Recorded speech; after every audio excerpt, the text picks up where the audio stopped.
জয়ন্তীর মা সোফার কাছে এসে আমার পাশে বসল এবং বসে আস্তে আস্তে আমার কাছে আসার চেষ্টা করল। আমাকে এমনভাবে আবদ্ধ করার চেষ্টা করছে যাতে আমি কোনোভাবেই নড়তে পারছিলাম না। তারপর আমি বললাম, আন্টি, আপনি আমার সাথে এমন করছেন কেন? সত্যি করে বলেন তো, আপনি আমার কাছে কি চান? জয়ন্তীর মা তখন চুপ করে রইল আর আমার সাথে খুব বাজে আচরণ করার প্রয়াস দেখাল। আমি তখন জয়ন্তীর মাকে অনেক অনুরোধ করলাম যে, আন্টি, এইসব কাজ করা ভালো না, অনেক পাপ হবে। তারপর আন্টি আমাকে বলল, বাবা রমেশ উত্তরাঞ্চল একজন মেরিন ইঞ্জিনিয়ার, সে 6 মাস পর পর বাড়ি আসে। আর আমি তো একজন মানুষ, আমারও তো অনেক কিছুই মন চায়। আমার মনের ভিতর অনেক কষ্ট রমেশ, আমি যে আর পারছি না। বাবা রমেশ, তুই আমাকে একটু শান্তি কর, আমার ধৈর্যের বাঁধ ভেঙে যাচ্ছে। আমি বললাম, না, আন্টিটা করা উচিত হবে না।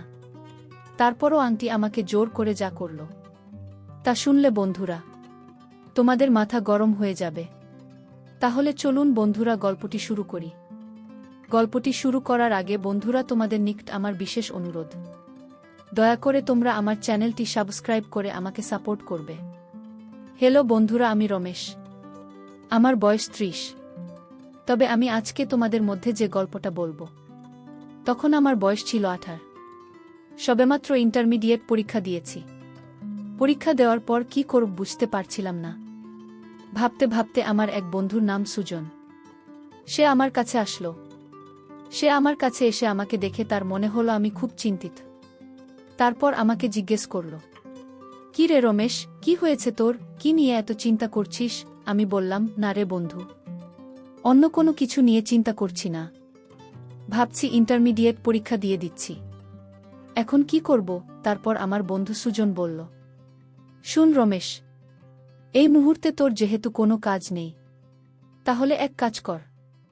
আমার একটা চাচাতো বোন আছে, তুই তাকে কিছুদিন সময় দে, একটু ভালো করে পড়া। আর আমার চাচি ও একজন হোম টিচার খুঁজছেন। বন্ধু সুজনের প্রস্তাবটা চিন্তা করে দেখলাম খারাপ না। যদি তাকে পড়াই তাহলে আমার 2টা উপকার হবে। এক হচ্ছে আমার সময় কাটবে, 2 হচ্ছে কিছু টাকাও পাব, যা দিয়ে আমার হাত খরচ চলবে। তাই বন্ধু সুজনের প্রস্তাবে রাজি হয়ে গেলাম। প্রথম দিন সুজনই নিয়ে গেল ওর চাচার বাসায় আমাকে। গুলশানে জঙ্গিদের বাসা, সুন্দর 4 তলা বাড়ি। ওরা বেশ বনেদি বড়লোক, দেখলেই বোঝা যায়। গেটের সামনে বেশ বড় একটা জামরুল গাছ। ঢাকা শহরে জামরুল গাছ সচরাচর দেখা যায় না। গেটে দারোয়ান ছিল। সুজনকে দেখে দরজা খুলে দিল, তারপর নিজেই এগিয়ে গিয়ে 1 তলায় কলিং বেল টিপে দিল। ছোট্ট একটা কাজের মেয়ে দরজা খুলে দিল। আমরা ভিতরে গিয়ে বসলাম। সুন্দর করে সাজানো ড্রয়িং রুম, যে গুছিয়েছে বোঝাই যায় তার রুচি সত্যিই সুন্দর। দেশ বিদেশের নানা রকম ভাস্কর্য, শতপিস আর পেন্টিং, অনেকগুলো প্লেনের মডেল। আমরা বসার একটু পরেই জয়ন্তী হাজির। সুজকে দেখে জয়ন্তী বলল, ভাইয়া কেমন আছো? এতদিন পরে আসলাম। সুযোগ ঘাড় নেড়ে বলল, ভালো আছি, তুই কেমন আছিস? এই দেখ তো, নতুন স্যার নিয়ে এসেছি, অনেক রাগী, তোকে একদম সোজা করে দেবে। জয়ন্তী বলল, ইনি বুঝি আমার নতুন টিচার? বলেই হাসি মারল। আমি বেশ ভ্যাবাচাকা খেয়ে গেলাম। এ কি বিপদ রে বাবা, এটা হাসির কি হলো? একটু পরে একজন মহিলা ঘরে ঢুকল। মহিলা ঘরে ঢুকতেই মনে হলো ঘরের আলো যেন বেড়ে গেছে। প্রচণ্ড সুন্দরী এক মহিলা, কথাবার্তা যেমন সুন্দর তেমনি স্মার্ট, একদম অন্যরকমভাবে কথা বলে। কি মিষ্টি কণ্ঠস্বর। আমাকে পরিচয় করিয়ে দেন সুজন। ওর বন্ধু দেখেই আমাকে মহিলা অনেক প্রশ্ন করলেন। কোথায় পড়ি, কি করি, বাবা কি করেন, একদম ফুল প্রোফাইল। আর কি? আমিও বেশ সুন্দর গুছিয়ে উত্তর দিলাম। উনি বেশিরভাগ সময় ইংলিশ মেশানো বাংলায় কথা বলছিলেন। বোঝা যায় হাইলি এডুকেটেড। তবে তখনও আমি একটা জিনিস জানতাম না, যেটা পরে জেনেছি। সবকিছু ঠিকঠাক হয়ে গেল। আমি সপ্তাহে 4 দিন পড়াব, ফ্রাইডে অফ, আর দিনগুলো ফ্লেক্সিবল, যেদিন খুশি আসতে পারি। তবে সন্ধ্যা 7টার পরে আসলে ভালো হয়। জয়ন্তী খুব ফাঁকিবাজ। তবে অনেক ব্রিলিয়ান্ট। পড়ানো শুরু করার পরেই বুঝতে পারলাম জয়ন্তী টয়োটার এত ঘন ঘন চেঞ্জ হয় কেন। মেয়েটা একের পর এক প্রশ্ন করতে থাকে, তবে আমিও বেশ ধৈর্য ধরে প্রশ্নের উত্তর দিই। বকাচকা করি না, গল্প করতে চাইলে গল্প করি। 1 ঘন্টা করে পড়ানোর কথা, বেশিরভাগ সময়ই পড়া শেষ করতে করতে 9টা বেজে যায়। রাত বেশি হয়ে গেলে জয়ন্তীর আম্মু না খেয়ে যেতেন না। যেহেতু উনি সুজনের খালা, তাই আমার আন্টি ডাকা উচিত, কিন্তু এত ইয়াং যে উনাকে আন্টি ডাকতে লজ্জা বোধ করছে। উনাকে দেখলে কেউ বলবে না যে ওনার এত বড় একটা মেয়ে আছে, মেরে কেটে উনার বয়স 24 পার করানো যাবে না। কিন্তু যেহেতু ওনার এত বড় একটা মেয়ে আছে, মনে হচ্ছে উনার বয়স 33-34 হবে। আমি ওনাকে কোনোরকম সম্বোধন না করেই কথা বলার চেষ্টা করলাম। এতদিন ধরে জয়ন্তীকে পড়াচ্ছি, এখন ওর বাবাকে দেখলাম না। একদিন ফস করে জিজ্ঞেস করে বসলাম, জয়ন্তী, তোমার আব্বুকে তো একদিনও দেখলাম না। উনি বুঝি অনেক রাতে বাসায় ফেরেন? জয়ন্তী সাথে সাথে বই বন্ধ করে বলে, না স্যার, আব্বু তো মেরিন ইঞ্জিনিয়ার, উনাকে ম্যাক্সিমাম সময় জাহাজে থাকতে হয়। তবে আব্বু ছুটি পেলেই চলে আসে, 3-4 মাস পর পর আসেন, মাসখানেক থাকেন, আবার চলে যান। এবার 4 মাস পার হয়ে গেল, তাও আব্বু আসছে না। বলেছে জাহাজ নিয়ে ডেনমার্কে আছে, ওখানে কি একটা ঝামেলা হয়েছে, আসতে আরও মাস 2-1 দেরি হয়ে যাবে। এখন বুঝতে পারলাম জয়ন্তী আমরা সবসময় এত উদাস থাকে কেন। জীবনের বেশিরভাগ সময়টাই মহিলার হয়তো এভাবে একা একা কাটাতে হয়। এরপর থেকে কেন যেন আমি উনাকে একটু সঙ্গ দেওয়ার চেষ্টা করতাম। কখনো 7টার আগে গিয়ে হাজির হয়ে যেতাম। উনি হয়তো তখন টিভি দেখতেন বা ড্রয়িং রুম গোছাতেন। বেশিরভাগ কাজই উনি নিজের হাতে করতেন। জয়ন্তীর আম্মুর নাম ছিল তাসনুভা ফারিন। গল্প করতে করতে উনি অনেক কথাই বলতেন। উনার ছোটবেলার কথা, উনার এক বাইপাই, উনারা 1 ভাই 1 বোন। তাহলে সুজনের মানাকে হন? আমি আর জিজ্ঞেস করিনি। কথা প্রসঙ্গে উনাকে একদিন জিজ্ঞেস করে ফেললাম, আপনার বাংলাটা খুব অদ্ভুত, আমি এরকম বাংলা আগে শুনিনি। উনি হেসে বললেন, আমি কি খুব খারাপ বাংলা বলি? আমি বললাম, না না, তা হবে কেন, আপনার বাংলা খুব সুন্দর, আপনার ভয়েস অনেক মিষ্টি, কিন্তু আপনার টানটা যেন কেমন অন্যরকম। খুনি হেসে বললেন, কেন, সুজনের মা বুঝি খুব ভালো বাংলা বলেন? আমি বললাম, হ্যাঁ আন্টি তো বেশ ভালো বাংলা বলেন। উনি বললেন, হবে হয়তো, ওর তো অনেক আগে বিয়ে হয়ে গেছে। তাছাড়া ওরা তো মঞ্জিলে থাকতো নাকি? কথা শুনে কেমন যেন খটকা লাগল। মঞ্জিল মানে? আমনা? পরে সুজনকে ধরলাম, এই শালা বলতো ঘটনাটা কি। প্রথমে তো বলতে চাই নাই, পরে একটু একটু করে বলল, আসলে ওরা হচ্ছে নবাবদের একটা ব্র্যান্ড। শুনে তো আমি আতকে উঠলাম। বলে কি শালা, ওর না নাকি 2 বিয়ে করেছিল। বড় ঘরে ছিল জয়ন্তীর মা, আর ছোট ঘরে ছিল সুজনের মা। সুজনের মা আবার ওর মায়ের বড় সন্তান। ফ্যামিলিতে প্রবলেমের কারণে ওরা বড় হয়েছে মঞ্জিলের বাইরে, আর বাকিরা মোটামুটি জয়েন্ট ফ্যামিলির মতো বড় হয়েছে একসাথে। পরে অবশ্য সব ঠিকঠাক হয়ে যায়। ওদের মেন ল্যাঙ্গুয়েজ নাকি উর্দু ছিল। সুজনের না নাকি এখনও উর্দুতে কথা বলে, ভালো বাংলা বলতে পারে না। এসব শুনে তো আমার চক্ষু চড়ক গাছ। বলে কি, যাই হোক, সেদিন থেকে আমি জয়ন্তীর মায়ের সাথে আরও বেশি সময় কাটাতে লাগলাম। জয়ন্তী বেশিরভাগ সময় আত্মীয়দের বাসায় ঘুরতে চলে যেত, কাজেই আমাকে অনেকক্ষণ বসে থাকতে হতো। সেই সময়টা জয়ন্তীর মা অনেক কথা বলতো আমাকে, ঠিক যেন এক বন্ধুর মতো। উনার 16 বছর বয়সে বিয়ে হয়ে যায়, 17 বছর বয়সে বাচ্চা। উনি দুঃখ করে বলেন, ওনার অনেক স্বপ্ন ছিল, অনেক লেখাপড়া করার ইচ্ছা ছিল, সেগুলো কিছুই হয়নি। উনার হাসব্যান্ড বেশিরভাগ সময় সে থাকে। উনাদের মধ্যে একটা দূরত্ব হয়ে গেছে। আমিও যেন বয়সের তুলনায় অনেক বেশি বুঝতে শিখে গিয়েছিলাম। আসলে এত কম বয়সে এত বেশি নারী সঙ্গ পেয়েছি, যে কারণে নারীদেরকে অনেক বেশি বুঝতে শিখে গিয়েছিলাম। মেয়েরা সবসময় একজন ভালো শ্রোতা খোঁজে, যাকে সব বলতে পারে, আর আমি বাজি রেখে বলতে পারি আমি একজন খুব ভালো শ্রোতা। তখন ব্রিটিশ কাউন্সিলে একটা কোর্স করছি, কাজেই ইংলিশটা প্র্যাকটিস করা প্রয়োজন। জয়ন্তীর মা মাঝে মাঝে ইংলিশে প্রশ্ন করে বসে, আমিও স্টাফ ক্যান্সার করে দিন। আমরা দুজনেই একজন আরেকজনের বন্ধুর মতো হয়ে গেলাম। খুব পছন্দ করতাম। আমার মনে তখনও পাপ ঢোকেনি।